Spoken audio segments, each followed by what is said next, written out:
नमस्कार। चंचल आखिरी पायदान से। राजनीति के बहाने, इसको राजनीति नहीं कहते, लेकिन राजनीति के बहाने एक नालायक हुकूमत अगर आ जाए तो वो केवल सत्ता या तंत्र को ही नहीं डिस्टर्ब करती, बिगाड़ती, बल्कि पूरे खाके को ही, पूरी कायनात को बिगाड़ देती है। मौजूदा स्थिति इतनी ख़राब हो चुकी है कि ज़िंदगी के हर क्षेत्र में आप देख लें, भुखमरी, तबाही, बेरोज़गारी, शिक्षा, स्वास्थ्य, ये सब बिगड़ते हैं और बन भी जाते हैं। इनमें कोई ज़्यादा दिक्कत नहीं होती, नीतियाँ अगर दुरुस्त हो जाएं तो। लेकिन समाज का खाका अगर एक बार उलझ गया तो उसको बनाने में बड़ी दिक्कत होती है। आज हम उलझे हुए सवालों के समाज बन चुके हैं। एक जात दूसरे जात पर यकीन नहीं है, तफर्रका इतना ज़्यादा हो गया है, मजहबी दूरियां जितनी कम हो रही थीं इन लोगों ने फिर बढ़ा दिया, एक दूसरे का यकीन ख़त्म हो चुका है। और हमारे साथ सबसे बड़ी दुर्घटना है, तकलीफ़ वाली जो बात है वो ये कि हमारे पास कोई दृष्टि नहीं दिख रही है कि क्या किया जाए। मान लीजिए कि कल आप हुकूमत बदल देते हैं, लेकिन समाज को कैसे बदलेंगे उसके बारे में अब आपको सोचना पड़ेगा। और जब आप ये सोचेंगे तब आपके समझ में आएगा कि किस तरह से हम जो अगला समाज बनेगा उसको, समाज को किस तरह से बनाएंगे। अब इसके लिए हमको एक एक करके चलना पड़ेगा।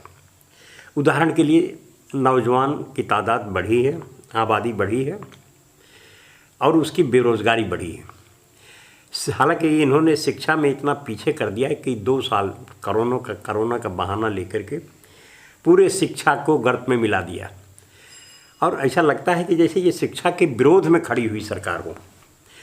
चुनाव के क्राउड से आपको कोई दिक्कत नहीं है, आपको जलसा जुलूस से कोई दिक्कत नहीं है, आपके अपने जो सरकारी फंक्शन होते हैं उसमें कोई भी मानक नहीं तैयार किया जाता। केवल एक ही चीज़ बचता है, शिक्षा संस्थानों में। और सबसे दिलचस्प बात ये कि मुँह चिढ़ाने वाली बात हो रही है। हिंदुस्तान की आबादी देख लीजिए, हिंदुस्तान का स्ट्रक्चर देख लीजिए और हिंदुस्तान की बुनावट आप देख लीजिए कि किस तरह से आप कर सकते हैं शिक्षा को ऑनलाइन। बिजली की समस्या आपके पास है, 6.25 लाख गांव हैं, उसमें कितने गांव में आप बिजली पहुंचा चुके हैं। ये खाना पूर्ति होती है साहब कि आप बिजली दे दें कि भाई ठीक है, खंभा लग गया, तार लग गया, लेकिन बिजली नहीं है। वास्तविकता पर आइए तो ऑनलाइन हिंदुस्तान में चल नहीं सकता। आबादी का दबाव देख लीजिए, आबादी के घनत्व देख लीजिए, बिजली की समस्या देख लीजिए और स्मार्टफोन की हालत देख लीजिए। घर में 2 वक्त की रोटी नहीं है और आप कह रहे हैं कि ऑनलाइन शिक्षा हो।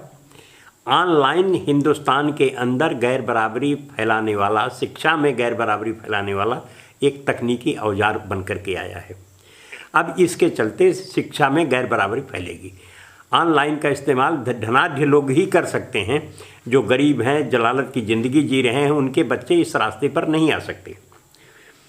अब देखिए, ये एक नया समाज तैयार किया जा रहा है। राजनीति में वही जाकर के खेल कर सकता है जो जिसके पास बंदूक हो, जिसके पास संदूक हो। शिक्षा में वही पढ़ सकता है जिसके पास पैसा हो, अकूत पैसा हो और उसके रिसोर्सेज हो। समाज में वही खड़ा हो सकता है जिसके पास कुवत हो, धन हो, धार्मिक आडंबर हो, उसके ऊपर पीढ़ियां दर पीढ़ियां लगा हो पोंगापंथ का एक जुमला हो। तो ऐसी स्थिति में हम समाज को कैसे बनाएंगे? इसके लिए अब नए सिरे से हमको सोचना पड़ेगा। हम पूरे समाज को सोचना पड़ेगा कि हम राजनीति भले बदल देंगे, लेकिन समाज को बदलने में वक्त लगेगा। ये जो दूरियां बढ़ी हैं, जो जिस तरह से चीज़ें हुई हैं, इनको हल करने में दिक्कत होगी। तो मेरा आपसे निवेदन है कि अगला जो सेगमेंट हम बनाने जा रहे हैं उसमें दे रहे हैं कि हम किस तरह से रोज़गार के साधन मुहैया कराएंगे। और इन्हीं शब्दों के साथ हम आपसे विदा लेते हैं। शुक्रिया। लेकिन सब्सक्राइब करिए और घंटी दबाइए और हम आप ज़रा एक बहस में भागीदारी करें। धन्यवाद।